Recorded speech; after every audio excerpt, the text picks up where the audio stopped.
የእግዚአብሔር የልዑል ልጅ ተባለ እንጂ ታዲያ እሱ እግዚአብሔር እንዴ? ተው እንጂ ሥጋ ሆነ እኮ ነው የሚለው። አዎ ሥጋ ሆነ ነው የሚለው። የምን ሥጋ ይሁን የምን ሥጋ በምን እናውቃለን? የሰው ሥጋ ይሁን የእንስሳ ሥጋ ይሁን የጅግራ ሥጋ ይሁን ምን የተገለጸ ነገር አለና ነው ሰው ሆኗል ብለህ የምትዘበዝበን? ይሄንን በጽንስ ደረጃ ልታረጋግጥልን ትችላለህ? ግጥም አድርጌ ሁላችንም ልናውቀው ልናስተውለው የሚገባን በዚህ በዘመነ መገለጥ በዘመነ አስተርእዮ በመገለጥ ዘመን ኦርቶዶክሳውያን በጣም ልናውቀው የሚገባ አንዳንድ ሰዎች የሚያነሷቸው ጥያቄዎች አሉ። ምንድን ነው እሱ? እግዚአብሔርን የመምሰል ምስጢር ያለ ጥርጥር ታላቅ ነው። በሥጋ የተገለጠ በመንፈስ የጸደቀ ለመላእክት የታየ በአሕዛብ የተሰበከ በዓለም የታመነ በክብር ያረገ የሐዋርያው የቅዱስ ጳውሎስ መልእክት ወደ ጢሞቴዎስ አንደኛ ምዕራፍ 3 ቁጥር 16 የእግዚአብሔርነት ምስጢር ያለ ጥርጥር ታላቅ ነው፣ በሥጋ የተገለጠ። በዚህ ኃይለ ቃል ጥቂት መንፈሳዊ ቁም ነገሮችን ለማንሳት እሞክራለሁ። ትምህርት ነው። ትንሽ ታግሳችሁ እንድትሰሙኝ በልዑል እግዚአብሔር ስም እጠይቃለሁ። እግዚአብሔር ሰው ሆኗል ስንል ብዙዎች ግር ይላቸዋል። እንዴት አድርጎ ነው እግዚአብሔር ሰው የሚሆነው ብለው ያፌዙብናል። እውነት ነው። ይህ ታላቅ የሚደነቅ ምስጢር ነው። ቅዱስ ዮሐንስ አፈወርቅ በብዙ እንመረምራለን ለመተርጎም ግን ያቀተናል ያለው ታላቅ ምስጢር የእግዚአብሔር ሰው ሆኖ ዓለምን ማዳን። የተወደዳችሁ ክርስቲያኖች በዚህ በመገለጥ በዘመነ አስተርእዮ ብዙ ነገሮችን እንደምንማር በቤተ ክርስቲያን ታውቃላችሁ። እግዚአብሔር ሰው መሆኑን የሚያሳዩትን የእግዚአብሔርን ቃላት ጥቂት በጥቂት ለማሳየት እሞክራለሁ። ትንሽ ከበድ ሊል ቢችልም ምናልባት መግለጽ ቢያቀተኝም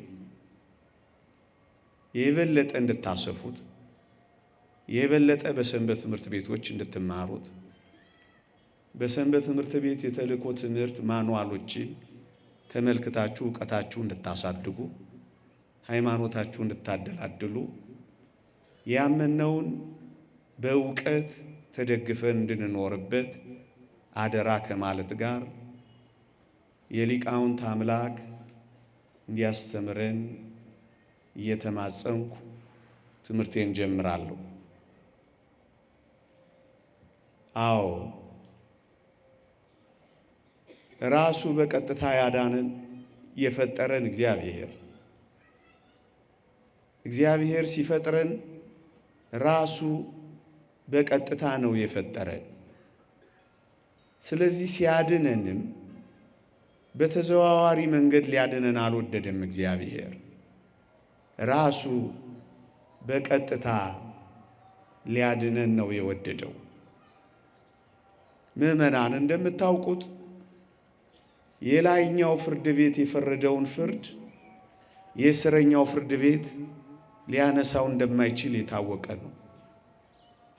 የላይኛው ፍርድ ቤት ያልኳችሁ ማን ይመስላችኋል? እግዚአብሔር አይደለምን? እግዚአብሔር ሞትን ትሞታላችሁ ካለ እና ሞትን ከፈረደ ይህንን ሞት ቀልብሶ ለሰው ልጆች ሕይወት ሊሰጥ የሚገባው ራሱ የሕይወት ምንጭና ባለቤት እግዚአብሔር ነው። ለዚህ ነው የፈረደውን ፍርድ ትሞታላችሁ የሚለውን መሻርና ሕይወት መስጠት የሚችል እግዚአብሔር ስለሆነ ነው እግዚአብሔር ሰው ሆኗል የምንለው። አንዳንድ ሰዎች እግዚአብሔር ሰው እስከ መሆን ምን አደከመው? ዝም ብሎ የሰው ልጅ ይቅርታ ማድረግ አይችልም ነበር? እስከ ሞት ድረስ ምን አተጋው? ሰው እስከ መሆንስ ለምን አዋረደው? ዝም ብሎ በይቅርታ ሊያልፍ ይቻለው የለም ብለው አንዳንድ ሰዎች ይጠይቃሉ። ኦርቶዶክሳውያን ሊቃውንት ይህንን በሚገባ ሐሳብ ያብራራሉ። እግዚአብሔር በቃሉ የታመነ ነው። ትሞታላችሁ ያለው ቃል ሊፈጸም ግድ ነው። ልብ በሉ፣ ቅጣቱ የሞቱ ፍርድ ሊፈጸም ግድ ነው። ዝም ብሎ እግዚአብሔር ይቅር ቢላቸው ፍርዱን ሳይፈርድባቸው ቃሉ የታመነ ሆኖ አይቀርም። ፍትሑ የተዛባ ይሆናል። እግዚአብሔርም በቃሉ ያልታመነ ይሆናል። ስለዚህ ዝም ብሎ እግዚአብሔር ይቅር አላላቸው። ይልቁንም በፍርዱና የውላችሁ ዝም ብሎ ደግሞ ይቅር ሳይል እግዚአብሔር በቅጣቱ በፍርዱ ዝም ብሎ ቢተዋቸው ኖሮ ደግሞ እግዚአብሔር ሰውን የፈጠረው ለከንቱና ለጥፋት ነው ተብሎ እግዚአብሔር ይታማ ነበር። ጨካኝ እንደሆነ ይቆጠር ነበር። ስለዚህም ፍርዱን ከይቅርታው ጋር ቅጣቱን ከምሕረቱ ጋር ያለ ተቃርኖ ማስተካከል ስላለበት ይህንን ይቅርታውን ከፍርዱ ጋር አመዛዝኖ የሰውን ልጅ ለማዳን የሄደበት መንገድ የእግዚአብሔር መለኮታዊ ጥበብ፣ እሱም የክርስቶስ ሰው መሆን ነው። እውነት እግዚአብሔር ሰው ሆኗል? እሱ ላይ ነው ጥቂት ማተኮረው። ብዙዎቻችሁ ታውቁታላችሁ፣ ግን ቀስ ብለን እንነጋገር። የዮሐንስ ወንጌል ምዕራፍ 1 ቁጥር 1 ሲጀምር እንዲህ ይላል፣ በመጀመሪያው ቃል ነበር፣ ቃልም በእግዚአብሔር ዘንድ ነበር፣ ቃልም እግዚአብሔር ነበር፣ ሁሉ በእርሱ ሆነ፣ ከሆነውም አንዳች ስንኳ ያለ እርሱ አልሆነም ይላል። ልድገመው፣ ትምህርት ስለሆነ ቀስ ስላድርገው። በመጀመሪያው ቃል ነበረ፣ ቃልም በእግዚአብሔር ዘንድ ነበረ፣ ቃልም እግዚአብሔር ነበረ፣ ሁሉ በእርሱ ሆነ፣ ከሆነው አንዳች እንኳን ያለ እርሱ አልሆነም ይላል። ልብ በሉ፣ በመጀመሪያው ቃል ነበር፣ ቃልም በእግዚአብሔር ዘንድ ነበር፣ ቃልም እግዚአብሔር ነበር ይላል። እኔ የምፈልገው ወደ ጉዳይ የሚያንደረድረኝ ብዙ ሀተታ መስጠት ቢቻልም ለእኔ ለዛሬዋ ምሽት ነጥቤ ግን እማተኩረው ቃልም እግዚአብሔር ነበር ያለውን ነው። ይሄ ቃል ማን ነው? እግዚአብሔር። ይኸው በግልጽ ነው ወንጌሉ የነገረን። ይሄ ቃል ማን ነው? ፈጣሪ ነው። ሁሉ በእርሱ ሆነ፣ ከሆነው ከተፈጠረው አንዳች እንኳን ያለ እርሱ አልተፈጠረም ነው የሚለው። ይሄ ቃል ፈጣሪ የሆነ ቃል፣ ይሄ ቃል እግዚአብሔር የሆነ ቃል። መጽሐፍ ቅዱስ እግዚአብሔር ዓለምን በቃሉ እንደፈጠረ ተገልጿል። የእግዚአብሔር ቃል ዓለምን እንደፈጠረ መጽሐፍ ቅዱስ ይነግረናል። ዓለሞች በእግዚአብሔር ቃል እንደተፈጠሩ እንደተዘጋጁ ይላል። በእግዚአብሔር ቃል ሰማዮች ጸኑ ይላል። ሁሉ በእርሱ ሆነ ይላል። ይሄ ቃል ፈጣሪ የሆነ ቃል፣ ይሄ ቃል የእግዚአብሔር ቃል ነው። ይሄ ቃል አካላዊ ቃል፣ እኔ ባይ የሆነ ቃል ነው። ይሄ ቃል ማን ነው? እግዚአብሔር ነው።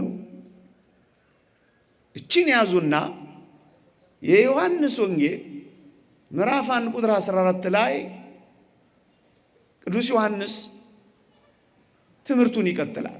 ምን ይላል? ልብ በሉ። ስለ ቃል ነው እየተናገረ የመጣው። ፈጣሪ ስለሆነው ቃል፣ እግዚአብሔር ስለሆነው ቃል። ቁጥር 14 ላይ ቃልም ሥጋ ሆነ ጸጋንና እውነትን ተመልቶ በእኛ አደረ የሚል ቃል ደግሞ እናገኛለን። እኔ ማብራራት የፈለጉት እግዚአብሔር ሰው ሆኖ የሚል ቃል አለ ወይ? እሱን ነው ማብራራት የፈለጉት። አዎ ቃል እግዚአብሔር ነው ብሎ ሲያበቃ ዝቅ አለና ቁጥር 14 ላይ ያ እግዚአብሔር የሆነው ቃል ሥጋ ሆነ ብሎ ቀጠለልን። እግዚአብሔር ምን ሆነ? ያ ቃል ምን ሆነ? ሥጋ ሆነ ይላል። እንዴ ሥጋ እኮ ነው ሆነ የሚለው።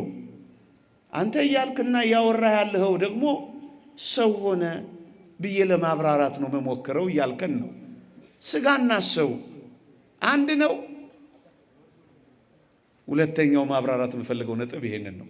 አዎ ቃል እግዚአብሔር ሥጋ ሆነ ማለት ሰው ሆነ ማለት ነው። እንዴት? በመጽሐፍ ቅዱስ ላይ ሥጋ ብሎ ነፍስን፣ ነፍስ ብሎ ሥጋን፣ በአጠቃላይ ሥጋ ሲል ሰውን፣ ነፍስ ሲል ሰውን ነው። መጽሐፍ ቅዱስ ላይ እንደዚህ ነው የተቀመጠው። እናብራራው ወይም ይህን ሊያረጋግጡ የሚችሉ የቅዱሳት መጻሕፍት ምስክርነቶችን እናምጣ። 3 ምስክርነቶችን ላሳያችሁ።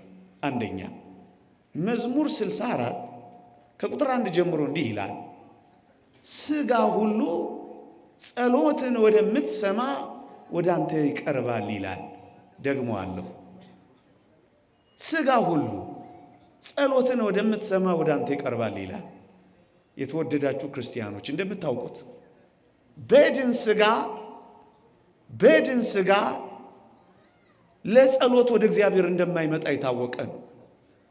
ሥጋ ሁሉ ጸሎትን ወደምትሰማ ወደ አንተ ይቀርባል ሲል ሰው ለጸሎት ወደ አንተ ይመጣል ማለት ነው። ሰው የሚለውን ቃል ሥጋ ብሎ እንደገለጸው ግን ተመልከቱ። ስለዚህ ቃል ሥጋ ሆነ ሲል ሰው ሆነ ማለት ነው። አንድ ዳግመኛ መጽሐፍ ቅዱስ ላይ ነፍስ ተብሎ ሲጠራ ሰው ማለት ነው የሚሆነው። ለምሳሌ በሐዋርያት ሥራ ምዕራፍ 7 ቁጥር 14 ላይ ያዕቆብም 75 ነፍስ ሆኖ ወደ ግብፅ ወረደ ይላል። በሞቴ ስሙ ያዕቆብም 75 ነፍስ ይላል። ወደ ግብፅ የወረዱት 75 ሰዎች ናቸው። ሰዎቹን ግን ሲገልጽ ነፍስ ብሎ ነው የገለጸው።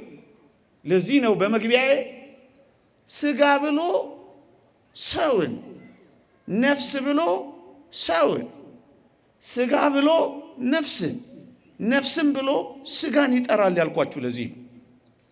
75 ነፍስ ሆኖ ወረደ ይላል።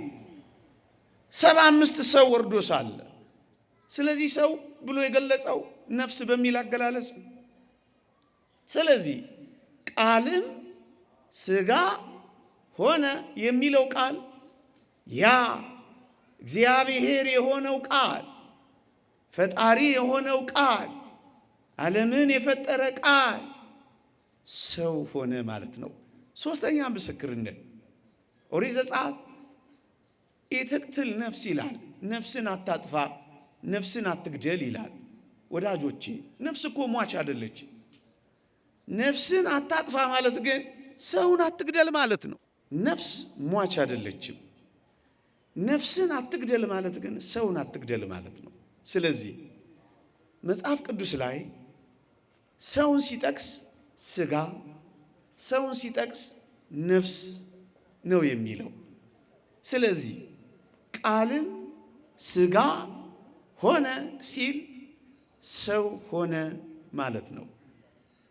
የተወደዳችሁ ክርስቲያኖች በቤተ ክርስቲያን ታሪክ አንድ አብሉናሪዮስ የሚባል መናፍቅ ተነስቶ ነበር። እቺን የዮሐንስ ወንጌል ምዕራፍ 1 ቁጥር 14ን ምን የምትለዋን ቃልም ሥጋ ሆነ የምትለዋን ቃል ወሰደና እግዚአብሔር ሥጋ ብቻ ነው የሆነው፣ ነፍስን አልሆነም። ይልቁንም በነፍሱ ፈንታ ለቃል መለኮቱ ነፍስ ሆኖታል። ምክንያቱም ሥጋ ብቻ ነው የሚለው፣ ነፍስን ሆነ አይልም። ስለዚህ ክርስቶስ ነፍስም ጭምር የለውም የሚል ክህደት አምጥቶ ነበር። በረከቱ ትደርብንና ቅዱስ ቄርሎስ እንዲህ ብሎ መለሰለት። ቃል ሥጋ ሆነ ስላለ ሥጋ ብቻ ነው የምትለው ብሎ ጠየቀው። አዎ ቃል መለኮት እግዚአብሔር ሥጋ ብቻ ነው እኮ የሚለው። ሥጋ እኔ ከላይ ያብራራሁትን ሰው ነፍስ የሚለውን ትቶት ማለት ነው። እንዲህማ የምትል ከሆነ አለው ቅዱስ ቄርሎስ አንድ አስደናቂ ምሳሌ ያመጣለት። በኦሪት ዘፍጥረት ምዕራፍ 1 ስለ አዳምና ስለ ሔዋን አፈጣጠር ሲናገር እግዚአብሔርም ከአዳም ጎን አጥንት አወጣ ይላል። አዎ እስማማለሁ፣ አጥንት አውጥቷል አለው። ወደ አዳም አመጣት። አዳም ግን ይቺ አጥንት ከአጥንቴ ናት ብቻ ብሎ አላቆመም። እናስ አለው ሥጋዋም ከሥጋዬ ነው ያላት አለው። ልክ ነው አለው። ስለዚህ በአንተ አባባል እኮ ቢሆን አለው አጥንት ብቻ መሆን ነበረባት አለው። ሥጋ ብቻ ስላለ ማለት ነው። አብሉናሪዮስ ደነገጠ። ቅዱስ ቄርሎስ ማብራራቱን ቀጠለ። ምን አለ? አጥንት ወሰደ ሲል አጥንት ብቻ ማለት አይደለም። ሥጋም ብሎ የጨመረው አዳም ለዚህ ነው። ሥጋ ብቻ አይደለም፣ ፀጉርም፣ ጅማትም፣ ቅልጥምም፣ ነፍስም ከዛውን የነሳው። ስለዚህ አጥንት ወሰደ ተብሎ አጥንት ብቻ እንደማይባል ቃል ሥጋ ሆነ ሲል ሥጋ ብቻ አይደለም ብሎ አስረድቶታል። እንደዚህማ ካልክ ቃል ሥጋ ብቻ ነው የሆነውማ ካልክ አጥንት ወሰደ ካለ ሴቶች ሁሉ ምንድን ናቸው ማለት ነው? ወንዶች ንገሩኝ። ምን ሳይሰሟችሁ አጥንት ብቻ እናንተን አይደለም። ግልጽ ነው ሐሳቡ፣ ግልጽ ነው። አያችሁ፣ ቃል ሥጋ ሆነ ማለት ነፍስንም ጭምር ሆነ ማለት ነው። ሰው ሆነ ማለት ስለሆነ በነገራችን ላይ ኢየሱስ ክርስቶስ ቃል አካላዊ ቃል ሥጋ ሆነ ሲል ነፍስን አልሆነም ማለት ነው።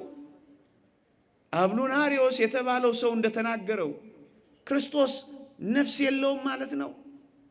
ክርስቶስ ነፍስን አልነሳም ማለት ነው። አልወሰደም ማለት ነው። ስህተት ነው። ቅዱሳት መጻሕፍት ይህንን በሚገባ ገልጸዋል። ገና ተወልዶ በልጅነቱ ከሄሮድስ ፊት ሲሸሽ እንዲመለስ መልአኩ የተናገረው ቃል ለዚህ ምስክር ነው። የሕፃኑን ነፍስ የሚፈልጉ ሞተዋልና ተመለስ ይለዋል። ክርስቶስ ነፍስ አለው የለውም? ይሄው ነፍስ። ሁለተኛ ነፍሴን ልተዋት ደግሞም ላነሳት ስልጣን አለኝ ብሏል አላለም? ክርስቶስ ብሏል። ነፍስ አለው የለውም? አለው። ሶስተኛ አባቴ ሆይ ነፍሴን በእጅህ አደራ እሰጣለሁ ብሏል። ነፍስ አለው የለውም? ስለዚህ ቃል ሥጋ ሆነ የሚለው ነፍስንም ጭምር ሆነ። ከተወደደች ከቅድስት ድንግል ማርያም ሥጋንም ነፍስንም ውሃንም አጥንትንም ሁሉንም ነው የወሰደው። ሰው ሆኗላ። የሰው ልጅ ተብሏላ። ሰው ሆኗላ። ቃል ሥጋ ሆነ። ቅዱስ ቄርሎስ ሁለተኛ አስደናቂ መልስ ግን ይመልሳል። ኢየሱስ ክርስቶስ ነፍስ ከሌለውማ በነፍሳችን እኛ አልዳንማ ብሎ መልሶለታል። ሥጋ ብቻ የሚባል ከሆነ ክርስቶስ ለነፍሳችን ካሳ አልካሰማ። ክርስቶስ የነፍሳችንም የሥጋችንም መድኃኒት ካሳ የሆነው ሥጋችንንም ነፍሳችንንም ወስዶ ሰው ስለሆነ ነው። አንዳንዶች መጽሐፍ ቅዱስ ላይ ስለ ክርስቶስ በተጻፉ ንባባት ፈራ፣ ደነገጠ፣ አዘነ፣ ተከዘ የሚል ሲያገኙ አንዳንድ ሰዎች እንዴት ነው እናንተ የሚፈራ አምላክ ያላችሁ? እንዴት ነው እናንተ የሚደነግጥ ፈጣሪ ያለን የምትሉት? እንዴት ነው እናንተ የሚተግስ ጌታ ይኖራችሁ? ተረተኞች ናችሁ ሊሉን ይፈልጋሉ። እኛ ግን እንዴት እንደምንረዳው ኦርቶዶክሳውያን ተመልከቱ። ኢየሱስ ክርስቶስ ፈራ፣ ደነገጠ፣ ታወከ፣ አዘነ የሚል ቃል ባነበብን ሁሉ ምን እንደሚገባን ታውቃላችሁ? የነፍሳችንን ሕማም እየተቀበለ እንደሆነ ይገባናል። የሥጋ ሕማም መገረፍ፣ የሥጋ ሕማም መራብ፣ የሥጋ ሕማም መቸንከር፣ የሥጋ ሕማም የሾህ አክሊል መድፋት ብቻ አይደለም። ነፍሳችንንም ለመካስ የነፍስንም ሕማም መቀበል ነበረበት ክርስቶስ። የነፍስ ሕማሟ ምንድን ነው? መደንገጥ ነዋ። የነፍስ ሕማሟ ምንድን ነው? መተከዝ ነዋ። የነፍስ ሕማሟ ምንድን ነው? ማዘን ነዋ። ስለዚህ ክርስቶስ ለነፍሳችንም ካሳ ሊክስ የሚችለው የምትፈራ፣ የምትደነግጥ፣ የምትታወክ፣ የምታዘን ነፍስን ገንዘብ እንዳደረገ በቅዱሳት መጻሕፍት ስላረጋገጥን ነው። ሁለተኛው ፈራ የሚል ቃል ኦርቶዶክሳውያን ሊቃውንት ሲያነቡ ፍርሃታችን እንደተወገደ ይነግሩናል። ደነገጠ የሚል ቃል ሲያዩ ድንጋጤያችንን እንዳባረረ ይገልጹልናል። አዘነ የሚል ቃል ሲያዩ ሐዘናችንን አባረረ ይሉናል። ካሳ እየካሰ ነዋ፣ ለነፍስም ለሥጋም። ለነፍስም ለሥጋም የሚክሰው ግን ነፍስንና ሥጋን አዋህዶ ሰው ሲሆን ነው። ለዚህ ነው በመጀመሪያ ቃል ነበረ፣ ቃልም በእግዚአብሔር ዘንድ ነበረ፣ ቃልም እግዚአብሔር ነበረ ካለ በኋላ ቃልም ሥጋ ሆነ፣ ሰው ሆነ። ሰው ሆነ። የሰው ልጅ የሚሉት ቃላት ሰው ካልሆነ ሊጠቀሱ ይችላሉን? አይችሉም። ይሄን ያዙና ሌላ አንድ ሐሳብ ግን እዚህ ጋር ልናነሳ እንችላለን። ምን የሚል ሥጋ ሆነ እኮ ነው የሚለው። አዎ ሥጋ ሆነ ነው የሚለው። የምን ሥጋ ይሁን የምን ሥጋ በምን እናውቃለን? የሰው ሥጋ ይሁን የእንስሳ ሥጋ ይሁን የጅግራ ሥጋ ይሁን ምን የተገለጸ ነገር አለና ነው ሰው ሆኗል ብለን የምትዘበዝበን የሚሉ ጠያቂዎች ደግሞ ካሉ አንድ የእግዚአብሔርን ቃል ነቅሰን እናወጣለን። እዛ ውስጥ ምን የሚል ቃልም ሥጋ ሆነ ካለ በኋላ ጸጋንና እውነትን ተመልቶ በእኛ አደረ የሚል ቃል ታገኝ። እኛ ሰብአዊ ባህሪን መዋሃዱን በእኛ ሰው መሆኑን በእኛ የሰው ሥጋ መሆኑን በእኛ ብሎ ነው የሚገልጸው። ሰብአዊ ባህሪን መዋሃዱ የሰውን ሥጋ ገንዘብ ማድረጉን ነው የሚገልጸው። የተወደዳችሁ ክርስቲያኖች ይህን የበለጠ እናጉላው ካል ከዳዊት ዘር በሥጋ መጣ ይላል። ከዳዊት ዘር በሥጋ የሚመጣው ሰው የሆነው ነው። ወመጻም ዘራ ዳዊት በሥጋ ስር ከዳዊት ዘር በሥጋ ተወለደ። ይህን ነው የሚገልጸው። ሁለተኛ የአብርሃምን ዘር ይዟል እንጂ የመላእክትን ዘር አይደለም ይላል ቅዱስ ጳውሎስ። ሰው ሆኗላ። በእኛ የእንስሳ ሥጋ አይደለም፣ የሌላ ሥጋ አይደለም፣ የሰው ሥጋ በእኛ። አንዳንዶች ሥጋ በጣም የረከሰ በመሆኑ ኢየሱስ ክርስቶስ የሰውን ሥጋ ሊዋሃድ አይችልም ብለው ያስቡና በእነሱ አረዳድ ነገሩን የስህተት ትምህርታቸውን ቀስ ብለው ለማለፍ ሲፈልጉ ሰው መሰለ እንጂ ሰው አልሆነም የሚል መላምት ደግሞ ያስደግፉበታል። መጽሐፍ ቅዱስ ግን ይሄን ይሽራል። እንዴት አድርጎ? የዳዊት ልጅ የአብርሃም ልጅ የኢየሱስ ክርስቶስ ትውልድ መጽሐፍ ብሎ የዘር ሐረጉን ይዘረዝራል። የዘር ሐረጉን ለምን የሚዘረዝር ይመስላችኋል? ክርስቶስ በእርግጥም ሰው መሆኑን ሊያረጋግጥልን ነው። መሰለ የሚለውን ሊያጠፋልን ነው። ሌላ ነጥብ እናንሳ። አሁንም ጥያቄያቸው አይቋረጥማ። ምን የሚል ጥያቄ? ባነበብክልን ኃይለ ቃል ላይ ቃልም ሥጋ ሆነ ነው የሚለው። ሆነ የሚለው ቃል ታዲያ ተለወጠ፣ ተቀየረ ማለት አይደለምን? ቃል እኮ መለኮት እኮ እግዚአብሔር እኮ መለኮትነቱን ቃልነቱን እግዚአብሔርነቱን አቶ ሆነ እኮ ነው የሚለው። ይሄ ተቀይሯል ማለት አይደለምን ሊሉን ይችላሉ። አይደለም። ምናልባት መጽሐፍ ቅዱስ ላይ አንዳንድ ቃላት ስናነብ ሁሉም በዛ መንገድ የሚተረጎም አይደለም። ውሃውም ደም ሆነ ተብሎ በኦሪት ዘጸአት እንዳየነው ውሃው ወደ ደምነት እንደተቀየረ ቃልም ሙሉ ለሙሉ ቃልነቱን መለኮትም ሙሉ ለሙሉ መለኮትነቱን አጥቶ ወደ ሰውነት የተቀየረ ግን አይደለም። ይሄን ልታረጋግጥልን ትችላለህ? አዎ ሊቃውንት አረጋግጠዋል።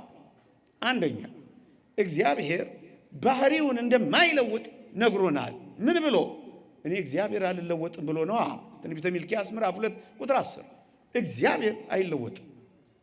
አንድ እሺ እንደጠየቁት ሆነ የሚለው እግዚአብሔር እግዚአብሔርነቱን መለኮት መለኮትነቱን ቃል ቃልነቱን አጥቶ ወደ ሰውነት ሙሉ በሙሉ ተቀይሮ ከሆነ ሊቃውንት እንዲህ ይላሉ። ክርስቶስ ሰው ከሆነ በኋላ እኔና አብ አንድ ነን ሊል ይችላል? አይችልም። እኔና አብ አንድ ነን ያለው ለምንድን ነው? መለኮቱ ቃልነቱ ከሥጋ ጋር ወይም ወደ ሰውነት ወይም ወደ ፍጹም ስላልተቀየረ እንዴት እኔና አብ አንድ ነን ሊል ይችላል? ፍጡር ብቻ ሥጋ ብቻ ወደ ሰውነት ብቻ ከተቀየረ እኔና አብ አንድ ነን ሊል አይችልም። ይሄ ማለት ምን ማለት መሰላችሁ? መለኮት ከሥጋ ጋር ፍጹም አላጠፋው፣ ሥጋ ደግሞ ቃልን መለኮትን ፍጹም አላጠፋው። መለኮት ደግሞ ሥጋን ፍጹም አልመጠጠውም፣ አላጠፋው።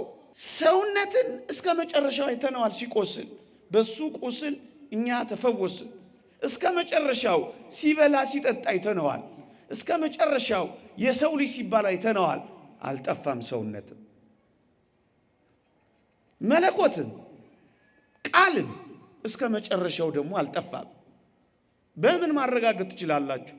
መስቀል ላይ ተሰቅሎ የዓመቱ አለቃው ምን እንዳለ አልሰማችሁም? በእውነት ይህ የእግዚአብሔር ልጅ ነበር እኮ ነው ያለው።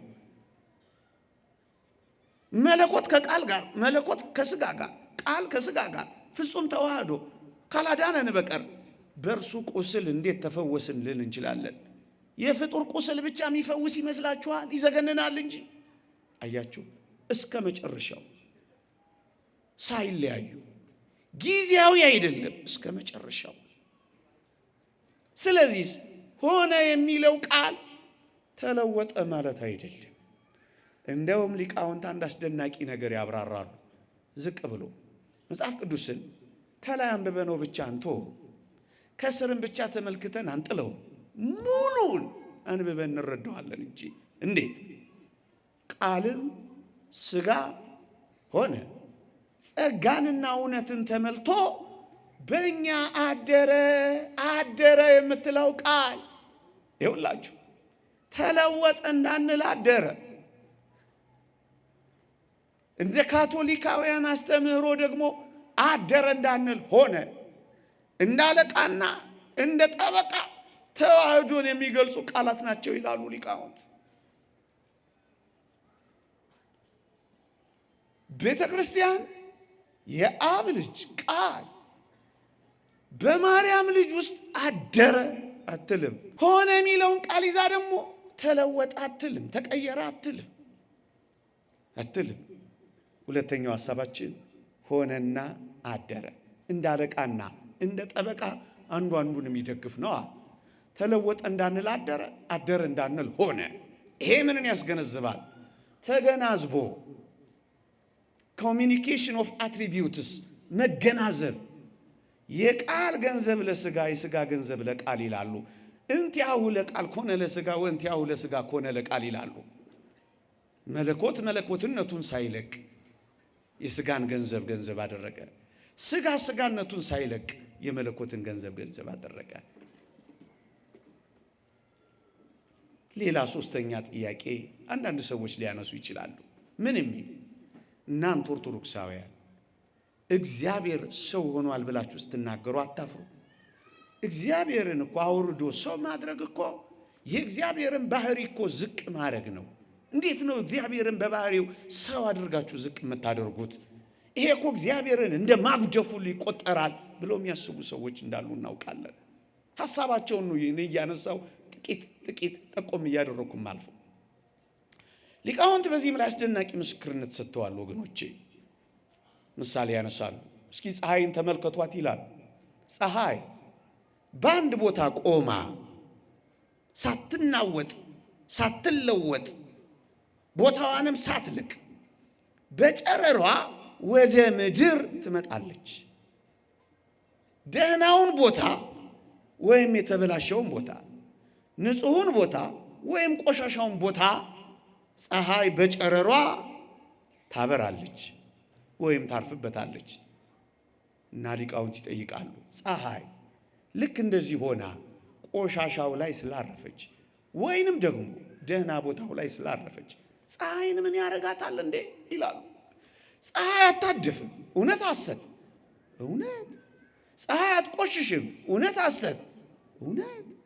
ልክ እንደዚሁ እግዚአብሔር ሰው ቢሆን የሚያድፍ የሚቆሽሽ አይደለም ብለው ያስተምራሉ አባቶቻችን። ፀሐይ እንዳላደፈችው ሁሉ ፀሐይ ቆሻሻው ላይ ብታርፍ እንዳልቆሸሸችው ሁሉ አካላዊ ቃልም ሰው ሲሆን እንደዚህ አይደለም የሚሆነው ብለው ያስተምራሉ። ነገሩን በደንብ ለመግለጽ እግዚአብሔር ቃል ሰው ሲሆን ንጹሕ ሰውነትን ነው የተዋሃደው። ንጹሕ ሰውነት መጽሐፍ ቅዱስም የአባቶቻችንም ትምህርት ይሄንን በደንብ አድርጎ ይገልጻል።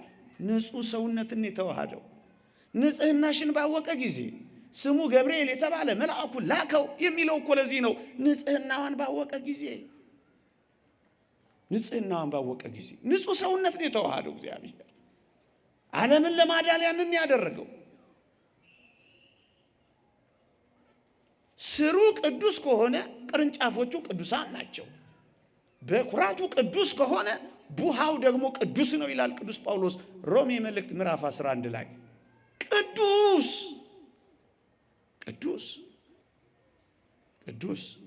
በጣም ምርጥ ዝርዝር ትምህርት አላቸው አባቶቻችን በዚህ ዙሪያ።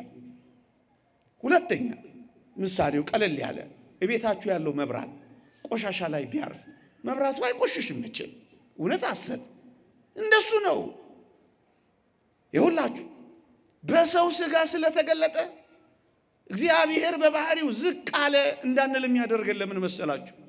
እግዚአብሔር ለመላእክት በወደደው መጠን በዙፋኑ ሆኖ ተገልጧል። እግዚአብሔር በዙፋኑ ለመላእክት ሲገለጽ ከባህሪው ዝቅ ብሎ ነበርን? አልነበረም።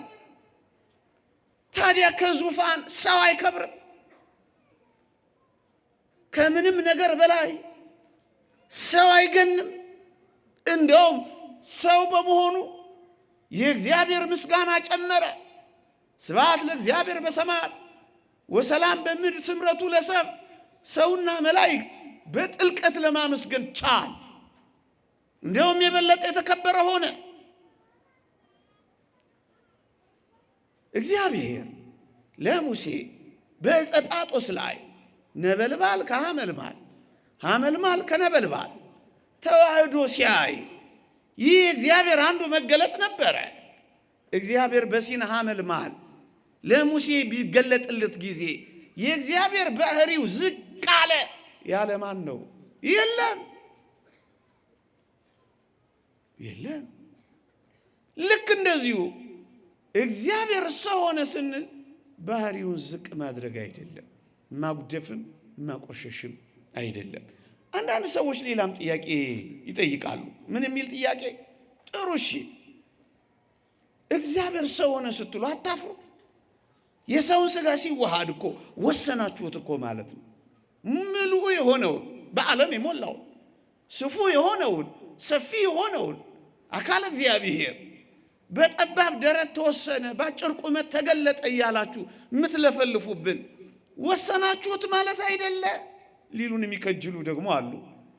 አሁንም አይታክታቸው ብርቅዬ ኦርቶዶክሳውያን ሊቃውንት አፍ ማዘጋት ይችላሉ። ምን ይላሉ? አንደኛ የእግዚአብሔር ባህሪ አይለወጥም ተብሏል። አዎ፣ ስለዚህ የማይወሰነው የእግዚአብሔር ባህሪም ሊለወጥ አይችልም። አንድ ሁለተኛ ፀሐይ ሶስት ነገር አላት። ክበብ አላት፣ ብርሃን አላት፣ ሙቀት አላት። ብርሃኑን ክበቡ አይወስነው።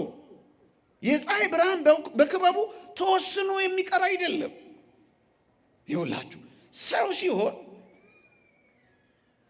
ክርስቶስ እግዚአብሔር ቃል ስጋን ሲዋሃድ በዚያ በስጋ ሰውነት ተወስኖ የሚኖር አይደለም። ብርሃኑን ክበቡ ብርሃኑን ወስኖት እንደማያስቀረው የቀረበ ምሳሌ ማምጣት እንችላለን። ምን? ከኛ ጋር ተዋህዳ ያለች ነፍሳችን ሕያዊት እና አዋቂ ናት። የተወደዳችሁ ክርስቲያኖች፣ ስጋ የነፍስን አዋቂነት ገንዘብ ያደርጋል። በነፍስ ነው አዋቂ የሚባለው። አሁን እኛ ሕያዋን ሆነን የምንንቀሳቀሰው የነፍስን ገንዘብ አድርገን ነው ወገኖቼ። ክርስቶስ ስጋ የቃልን የመለኮትን ገዢነት ገንዘብ የሚያደርገው ስጋ የነፍስን ዕውቀት ገንዘብ እንደሚያደርገው እና ነፍስ ከስጋ ጋር ተዋህዳ ብትሆንም በስጋ ግን ተወስና አትኖርም። ምሳሌ ይሰጣሉ ኦርቶዶክሳውያን ሊቃውንት። ጊያዝ የተባለ የኤልሳ ደቀ መዝሙር ንዕማን ብርና ወርቅ እንዲሰጠው ፈልጎ ሰረገላውን ተከትሎ ብዙ ርቀት ሄደ። ጊያዝ ነቢዩ ኤልሳ ምን አለው መሰላችሁ? ሲመለስ የት ሄደህ ነበር አለው። እረ ጌታ የትም አልሄድኩም እዚሁ ነበርኩ አለው። ነቢዩ ኤልሳ ምን አለው መሰላችሁ? ባለ ሰረገላውን ስታስቆመው ንዕማንን ማለት ነው፣ በነቢዩ ተፈውሶ የሄደውን ብርና ወርቅ ስትቀበለው ልቤ ካንተ ጋር ሄደ አይደለምን አለው። አያችሁ፣ የኤልሳ ስጋ የኤልሳ ነፍስ ዕውቀት ሊገድባት አልቻለም። ብዙ ርቀት ሄዳ ታየዋለች፣ ብዙ ርቀት ሄዳ ትሰማዋለች፣ ብዙ ርቀት ሄዳ ታውቃለች። ተወስና አትኖርም። በጣም የቀረበ ጓዳችን ያለ ምሳሌ ደግሞ በሰጣችሁ የበለጠ ይጎላል። ለምሳሌ እንጨት እሳት ውስጥ ተከታላችሁ። ለምሳሌ አሁን እያነደዳችሁ ያለው ጧፍ ተመልከቱ። እሳቱ በጧፉ ቅርጽ ነው ወይስ ከጧፉ ያልፋል? ከጧፉ ያልፋል። ምን ማለት ነው? በጧፉ ቅርጽ እሳቱ አይወሰንም። በእንጨቱ ቅርጽ እሳቱ አይወሰንም። በከሰሉ ቅርጽ እሳቱ አይወሰንም። ልክ እንደዚሁ እግዚአብሔር ሰው ሲሆን አካላዊ ቃል ስጋን ሲዋሃድ ተወስኖ የሚቀር አይደለም። እግዚአብሔር በዙፋኑ ለመላእክት ሲገለጥ ተወስኗል ይሉን ነበር እንዴ? አላሉንም። ታዲያ በስጋ ሲገለጥ በከበረው ሰውነት ሲመጣ እንዴት ሊወሰን ይችላል ወገኖቼ? በጣም ምርጥ ምሳሌ ደራረብኩባችሁ። በጣም ጥሩ ምሳሌ ልስጣችሁ። በዚህ በከባቢው አየር አሁን በመናየው ከባቢው አየር ሞገድ አለ፣ ዌቭ አለ። ይሄን ሞገድ በአይናችን አናየው፣ በጆሮአችንም አንሰማው። ግን አንድ ነገር ይሆናል። ይሄ ሞገድ በቴሌቪዥን ለመታየት በሬዲዮ ለመሰማት ይበቃል። የተወደዳችሁ ክርስቲያኖች በቴሌቪዥን ያን ሞገድ የሆነ ምስል ሰጥቶን ስላየ ነው፣ የሆነ ድምፅ አቅርቦልን ስለሰማ ነው። ያ በከባቢው አየር የለም ይባላል? አይባልም። ቀድሞውንም ሞገዱን በአይናችን ስላላየን በጆሮአችን ስላልሰማን የለም አላልነው። በቴሌቪዥንም ስላየ ነው በከባቢው አየር ጠፍቷል አንልም። ልክ እንደዚሁ ነው። አካላዊ ቃል ሰው ሲሆን መለኮት ከስጋ ጋር ሲዋሃድ በላይ በሰማይ የለም፣ ስፋቱ ጠፍቷል፣ ምልኡነቱ ጎርሏል አንልም። ሌላ አንድ ጥሩ ሁላችንም ልናውቀው ልናስተውለው የሚገባን በዚህ በዘመነ መገለጥ በዘመነ አስተርእዮ በመገለጥ ዘመን ኦርቶዶክሳውያን በጣም ልናውቀው የሚገባ አንዳንድ ሰዎች የሚያነሷቸው ጥያቄዎች አሉ። ምንድን ነው እሱ? ስሙኝ። ኢየሱስ ክርስቶስ እነሱ የሚሉትን ነው አንዳንዶቹ።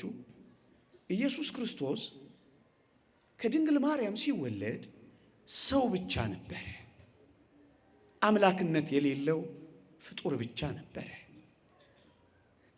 ከረመና ቆየና በዮርዳኖስ ሲጠመቅ መለኮት ወይም የእግዚአብሔር ቃል አደረበት። ያን ጊዜ ነው ክርስቶስ እግዚአብሔር ለመባል የበቃው፣ መለኮት የተዋሃደው። ያኔ ነው ያደረበት፣ ያኔ ነው አምላክ የተባለው እንጂ ከጽንስ ጀምሮ አልነበረም። ሲወለድም ኢየሱስ ሰው ነው፣ ክርስቶስ ሰማያዊ ነው። ሲጠመቅ አደረበት፣ መከራ ሲቀበል ተለየው። የመናፍቃን ሐሳብ ነው። ኩሪንቶስ የሚባል ሰው ያነሳው ሐሳብ ነው። እነዚህን ግን ኦርቶዶክሳውያን ሊቃውንት በዋዛ አላለፏቸው። በሞቴ እኛ የተወደደ መድኃኒታችን ኢየሱስ ክርስቶስ በዮርዳኖስ ሲጠመቅ አምላክ ለመሆን የበቃ አይደለም። ወይንም ደግሞ ኖሮ ቆይቶ መከራን በመቀበሉ እንደ ሰማዕታትና እንደ በረኞች ገድለኞች በተጋድሎ ብዛት አምላክ ለመሆን የበቃ አይደለም። እና እንዴት ነው? ሲጠመቅ የእግዚአብሔር ቃል አድሮበት፣ እንደሱ እንደሚሉት ሲጠመቅ ክርስቶስ አድሮበት አምላክ ለመሆን የበቃ አይደለም። እና እንዴት ነው? እናብራራው። እኔ ከትንቢት ጀምሬ በሞቴ ላሰማችሁ። መጽሐፍ ቅዱስ እንዲህ ነው የሚለው። ትንቢተ ኢሳይያስ ምዕራፍ 9 ቁጥር 6 እንዲህ ይላል፣ ሕፃን ተወልዶልናል፣ ወንድ ልጅም ወልድም ነው የሚለው ተሰጥቶናል፣ አለቅነትን በጫንቃው ላይ ይሆናል፣ ስሙም ድንቅ መካር፣ የዘላለም አባት ተብሎ ይጠራል። ኃያል አምላክ፣ የዘላለም አባት ተብሎ ይጠራል። ማን? ሕፃኑ ምን ይባላል? ኃያል አምላክ። ወገኖቼ ከርሞ ቆይቶ ጥምቀት ሲደርስ የምወደው ልጄ ይህ ነው ሲባል አምላክ የሆነ አይደለም። እናስ ሕፃኑ እንዴ? ሕፃኑ ጽንሱስ ብላችሁ አትጠይቁኝም? በሞቴ ኦርቶዶክሳውያን አይደላችሁ? ጽንሱም እንጂ ሲበሰርም እንጂ በጽንስ ደረጃም ይሁንልኝ ስትል የተወደደች ቅድስት ድንግል ማርያም የሰጠችውን ይሁንታ ምክንያት አድርጎ የተጸነሰው የአካላዊ ቃል ነው፣ ሥጋ ሆነ የተባለው። ይሄንን በጽንስ ደረጃ ልታረጋግጥልን ትችላለህ? ግጥም አድርጌ ላጽድቆተ ነገር ዘመድሽም ኤልሳቤጥ በስተርጅና ጸንሳለች የሚለውን የቅዱስ ገብርኤልን ምስክርነት ከሰማች በኋላ የተወደደች ቅድስት ድንግል ማርያም እግሮቿ የገሰገሱት ወደ ዘካርያስ ወደ ካህኑ ቤት ነው። እዚያ ምን ሰማች? መንፈስ ቅዱስ ያደረባት ቅድስት ኤልሳቤጥ ጮኸች። ምን አለች? የጌታዬ እናት። ዝም ብለን የምናልፈው ይመስላችኋል? ይህን ቃል አይደለም። ምንድን ነው የሚያሳየን?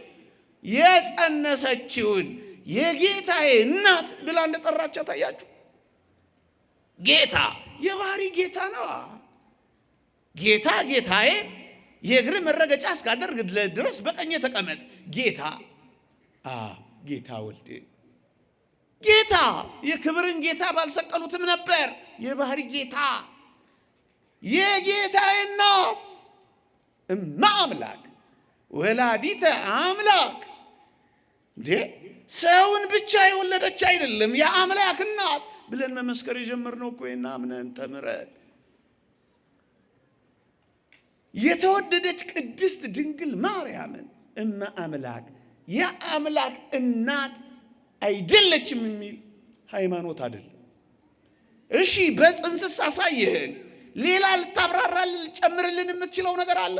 አዎ ቅዱስ ገብርኤል ሲያበስራት ማን እንደሚወለድ ነገራት። ምን ብሎ? የልዑል ልጅ ይባላል። የሚወለደው የማን ልጅ? የልዑል ልጅ። ልዑል ማን ነው? እግዚአብሔር። የእግዚአብሔር ልጅ ማን ነው? የተወለደው ሕፃን ነው። የምትታቀፈው ሕፃን ነው።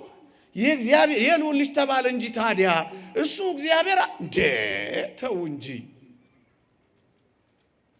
ሰው በባህሪው የሚወልደው ሰውን ነው። እንስሳ በባህሪው የሚወልደው እንስሳውን ነው። አባቴ ሰው ስለሆነ እኔን ሰው ነው የሚወልደኝ። እግዚአብሔር ሊወልደው የሚችለው እግዚአብሔር ነው እንጂ ከአምላክ የተወለደ አምላክ ብላችሁ የምንጸልየው እኮ ይሄንን ነው ወገኖቼ። እግዚአብሔር ለዚህ እኮ ነው አይሁድ የተበሳጩት። አይሁድ በደንብ ገብቷቸዋል። አንዳንዶች ነው ያልገባቸው።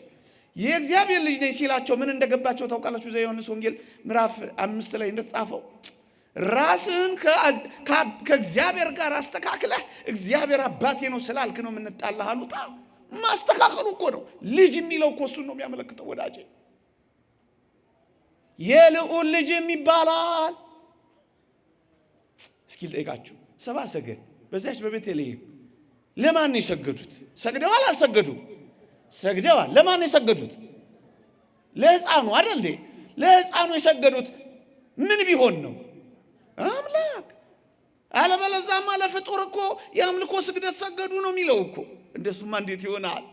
የሰገዱት ፍጡር ኢየሱስ እነሱ እንደሚሉት ስጋ ብቻ የማርያም ልጅ ብቻ መለኮት ቃልነት መለኮትነት የሌለው ፍጡር ብቻ ቢሆን እንዴት ይሰግዱለታል እንዴ? የነገርከን እኮ በጽንስ ከዛም በልደት በ2 ዓመቱ ከዚያም ደግሞ እንደዚህ አድርገን የነገርከን። ጥምቀትስ አካባቢ ልታሳየን ትችላለህ? አዎ ቅዱስ ዮሐንስ መጥምቅ ሲያጠምቀው ምን እንዳላልሰማችሁም? የጫማውን ጠፍር ፈታ ዘንድ የማይገባኝ ከኔ የሚበረታ ከኔ ቀድሞ የነበረ አሁን እነዚህ ሁሉ ቃላት ምንድነው የሚያሳዩት? አሁን የሚመጣው ሊጠመቅ ወደ እኔ የሚመጣው ከኔ ቀድሞ የነበረ ነው። ፊተኛው ነው የሚመጣው። ደግሞስ ነው አበገው ዘእግዚአብሔር ዘያትት ወያሴስል ኃጢአት ዓለም የዓለምን ኃጢአት የሚያስተሰርይ የእግዚአብሔር በግ የዓለምን ኃጢአት ይቅር ሊል ሊያስተሰርይ የሚችል አምላክ ካልሆነ በቀር ማን ነው? ማን ነው? ስርየተ ኃጢአት ሊሰጥ የሚችል ከሱ በቀር ማን ነው? ተወደዳችሁ ክርስቲያን፣ ለዚህ ነው እኛ ከርሞ ቆይቶ አምላክ ለመሆን በጥምቀት ጊዜ አምላክ ለመሆን አንዳንዶች መስቀል ላይ ሲደርስ መከራ ሲቀበል ሰው ብቻ ነው የሆነው። አምላክነቱ ተለይቶታል፣ መለኮቱ ርቆታል። ብቻውን የተሰቀለው የማርያም ልጅ ሊሉን ይከጅላሉ። ወዳጆቼ ይሄ ቢሆን ኖሮ በእርሱ ቁስል ተፈወስን የሚለው ቃል ሊሆን ይችል ነበር። ሰው እንዴት ይድናል? ፍጡርን ስላላዳነው አይደል እንዴ አምላክ ሰው መሆን ያስፈልገው? ሁለተኛ ቅድም የጠቀስኩላችሁ ክርስቶስ ተሰቅሎ ያየው 100 አለቃ ምን እንዳላልሰማችሁ? በእውነት ይህ የእግዚአብሔር ልጅ ነበር እኮ ያለው ነው እኮ ያለው። የእግዚአብሔር ልጅ የእግዚአብሔር ልጅ እግዚአብሔር ነው እኮ ያለው። ሁለት ሶስተኛ ፍጡር ብቻ መለኮት ያልተዋሃደው ስጋ ብቻ ወይም እነሱ እንደሚሉት እግዚአብሔር ልባቸውን ይመልስላቸው እንጂ ኢየሱስ ክርስቶስ ፊቱን በቀሬናው ሰው በስምዖን ላይ ለጠፈና ክርስቶስ አመለጠ። እነሱ የሚጠቀሙበት ቃል አለ፣ እሱን አልገልጸው። እንደዚህ ፊልም ለመስራት ነው እንዴ ክርስቶስ የመጣው? አይደለም። እናስ የተወደዳችሁ ክርስቲያኖች መጽሐፍ ቅዱስ በግልጽ እነዛን ሁሉ ታምራት ነገረን። ፀሐይ ለምን ጨለመች? ሰው ብቻ ስለተሰቀለ፣ ፍጡር ብቻ። ጨረቃ ለምን ደም ለበሰች? ከዋክብት ለምን ረገፉ? ከመቃብር ከ500 የሚበዙ ከ1000 የሚያንሱ ሙታን ለምን ተነሱ? የእግዚአብሔር ልጅ በእውነት ስለተሰቀለ፣ ሕማምንና መከራን ገንዘብ ስላደረገ። ለዛ ነው ደግሞስ ቅዱስ ጳውሎስ ይሄን ሊል ይችል ነበር። ምን አንድ አስደናቂ ቃል ይናገራል ቅዱስ ጳውሎስ፣ በረከቱ ትደርብንና ከዚህች ዓለም ገዢዎች አንዱ እንኳን ይህን ጥበብ አላወቀው፣ አውቀውትስ ቢሆን የክብርን ጌታ ባልሰቀሉትም ነበር ይላል። የክብርን ጌታ የተሰቀለው የክብር ጌታ የዳን ነው በሱ። እሱ ፍጡር ብቻ ቢሆን እንዴት ልንድን እንችላለን? ወዳጆች፣ አንዳንዶች ክርስቶስ በተቀበለው መከራ ከትንሣኤ በኋላ አምላክነትን ያገኘ ነው ቅድም እንዳልኳቸው ብለው ሊሉ እንዳይሞክሩ ዮርዳኖስንና ደብረ ታቦርን ኦርቶዶክሳውያን ሊቃውንት ያነሳሉ። በተጋድሎ የእግዚአብሔር ልጅ ለመሆን በቃ እንዳትሉን ዮርዳኖስን እናሳያችኋለን። ልጄ ነው፣ በሞቴ ልጄ ነው። ምን የሚለው የሚጠመቀው አብ በደመና በድምፅ ያሰማን የምወደው ልጄ ነው። የቱ የሚጠመቀው? የቱ በአይን የሚታየው? የቱ በእጅ የሚዳሰሰው? የእግዚአብሔር ቸርነት፣ የእመቤታችን አማላጅነት፣ የቅዱሳን በረከት ረድኤት አይለየን። የእግዚአብሔርነት ምስጢር ያለ ጥርጥር ታላቅ ነው። በሥጋ የተገለጠ፣ በመንፈስ የጸደቀ፣ ለመላእክት የታየ፣ በአሕዛብ የተሰበከ፣ በዓለም የታመነ፣ በክብር ያረገ። ይቆየን።